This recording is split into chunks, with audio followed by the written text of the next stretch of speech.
সাগর Rooney হত্যায় সাবেক সরকার জড়িত দাবি রুনির ভাইয়ের। সাংবাদিক দম্পতি সাগর সারোয়ার ও মেহরুন রুনি হত্যা মামলায় সাবেক সরকার জড়িত বলে মন্তব্য করেছেন রুনির ভাই নওশের আলম রোমান। এছাড়া মামলার তদন্তে বেশ কিছু অগ্রগতি এসেছে বলে জানিয়েছেন বাদীপক্ষের আইনজীবী শিশির মনির। 11 ফেব্রুয়ারি মঙ্গলবার হাইকোর্টের অ্যানেক্স ভবনের সামনে সাংবাদিকদের সাথে আলাপকালে তারা এসব কথা বলেন। এ সময় উপস্থিত ছিলেন সাগর রুনির ছেলে মাহির সারোয়ার মেঘ। তদন্তের অগ্রগতির বিষয়ে আইনজীবী বলেন, যতটুকু আমরা জানতে পেরেছি বেশ কিছু ডেভেলপমেন্ট হাতে এসেছে।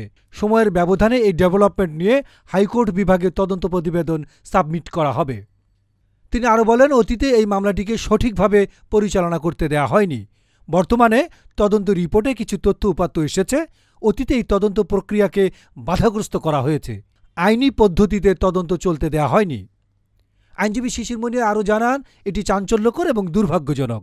13 বছরেও এই মামলার তদন্ত শেষ করে রহস্য উন্মোচন করতে পারেনি। আমি মনে করি এটি রাষ্ট্রীয় লেভেলের বড় ধরনের ব্যর্থতার ফল। এই সরকার আসার পর হাইকোর্ট বিভাগের আদেশে উচ্চতর টাস্কফোর্স গঠিত হয়েছে। এই টাস্কফোর্স 4 এপ্রিলের মধ্যে তাদের তদন্তের সারবত্তা পেশ করবেন। স্বল্প সময়ের মধ্যে তদন্তকারী কর্মকর্তারা একটি গ্রহণযোগ্য তদন্ত রিপোর্ট আদালতের সামনে দাখিল করবেন বলে আশাবাদী এই আইনজীবী। ডেস্ক রিপোর্ট, গণমানুষের আওয়াজ।